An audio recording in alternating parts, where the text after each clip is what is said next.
lot of rhetoric, but very little action. You don't see a BRICS framework, for example, to deal with Ukraine or to deal with Sudan or to deal with Gaza. And we have to wait to see if these sort of alternative institutions to the West, like a BRICS development bank, are really going to materialize in a serious way, because they've been talked about for years, but they haven't quite materialized yet. In 2001, a British economist wrote about the growth of Brazil, Russia, India and China. Well, the term BRICS was coined. 23 years later, BRICS has grown into quite a big thing, and perhaps a threatening one to the West. Vladimir Putin is hosting 36 world leaders today from countries including China, in Iran, in Moscow for a BRICS summit. Well, also attending is the UN Secretary General Antonio Gutterez. That has infuriated, as you can expect, the Ukrainians. Jamie Shea is a former Nato official and now Professor of Strategy and Security at the University of Exeter. Jamie, good morning. Rosie, good morning to you too. What's going on here? Why would the UN Secretary General go to an event hosted by President Putin? Well, I imagine that he's trying to reconnect with Putin. Apparently, they haven't met for over 2 years since Russia invaded Ukraine. And I imagine he's trying to sort of re-establish a link with Putin, to prevail upon him, to come to the negotiating table, to accept some kind of compromise when it comes to the territory in Ukraine, and to stop the military operations, or at least test, Putin's sort of flexibility to do that. And by being at this summit in Kazan, in Russian Tatarstan, quite a long way from Moscow, he will also, of course, have the chance to have bilaterals with President Xi of China, Prime Minister Modi of India, all of the other leaders there that you referred to, Rosie, just a moment ago. And I think also probably try to get some support for some kind of ceasefire in the Middle East, try to diffuse tensions between Israel and Iran, because the Iranian president is also in Kazan.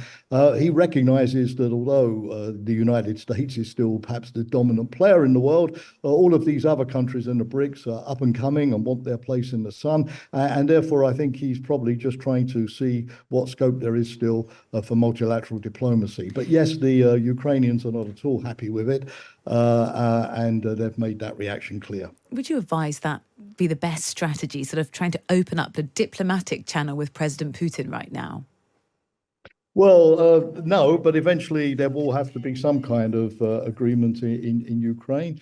The Ukrainians, of course, would very much hope that it will be along their lines, not Russian lines. And the Ukrainians, of course, have also been trying to rally the international community into action.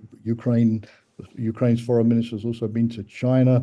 President Zelensky has traveled around Africa and the Middle East in recent times as well. He's been at the UN General Assembly, not just speaking to the Western partners that provide him with weapons, but also reaching out to what we call the Global South to try to build up a consensus, with the Brazilians, with the Saudis, with the South Africans, to the extent that they can come on board, to show Putin that it's not just the West that would like a fair and just peace in Ukraine, but it's the rest of the world too. So it's going to be interesting to see, whether it's the Russian strategy or the Ukrainian strategy which eventually prevails. But there's no doubt about it that by hosting this BRICS summit in Kazan, Putin has shown that he's not isolated. 22 leaders have shown up. 36 countries are there too. But therefore, Russia still has support in the world for its particular position. How powerful is that group? I mean, it was Lord O'Neill who coined that phrase BRICS. He said in the past few days, this summit doesn't really matter. It's just this sort of anti-American club. Do you think his analysis is right? Well, I think that the BRICS is still a work in progress. Yes, you're right. I mean, it was invented in 2006. So, this is the 16th summit already, so it's not a new feature on the international scene. But you're right, in recent years, particularly since the summit in Johannesburg, South Africa last year, when the BRICS, came up with ideas to create an alternative sort of currency, financial transaction mechanism to replace the dollar, or at least to allow them to trade outside the dollar and therefore to evade US sanctions, and set up a development Development Bank, and they at the same time decided to enlarge by inviting countries like Egypt, Ethiopia, the UAE, Saudi Arabia, Iran, and so on to join. It really is trying to up its game. But whether it can do so, Rosie, is still an open question. For example, the membership is still very diffuse. Some are very much in the anti-Western camp, like Iran, Russia, of course, but others, Turkey, which wants to join, India, which is there, have one foot in the West and one foot in the other camp as well. And it's not quite clear where they will go in the future. And of course, if it becomes very large, it risks also becoming less effective and more diffuse. And the other thing, Rosie, is so far there's been a lot of rhetoric at these BRICS summits about multilateralism and opposing US domination and a fairer development deal for the global South. A lot of rhetoric, but very little action. You don't see a BRICS framework, for example, to deal with Ukraine or to deal with Sudan or to deal with Gaza. And we have to wait to see if these sort of alternative institutions to the West, like a BRICS development bank, are really going to materialize in a serious way, because they've been talked about for years, but they haven't quite materialized yet.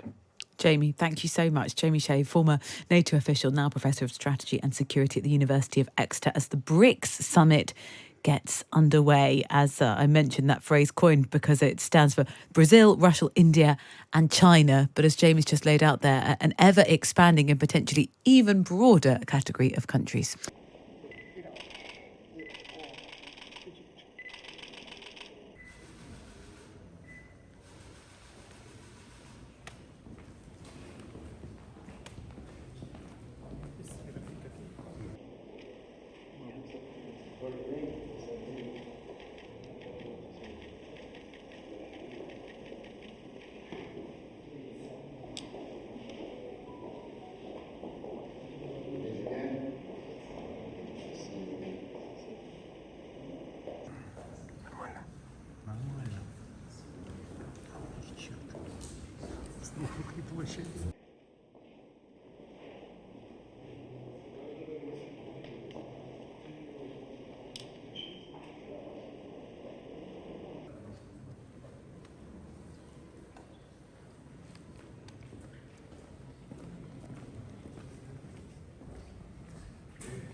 feliz de estar en Rusia. Ya очень рад conocer esta zona histórica de Kazan. Es una zona de larga data en la realidad. Спасибо. Большое спасибо. Если позволите, от Secretary General Antonio Gutterez, вашей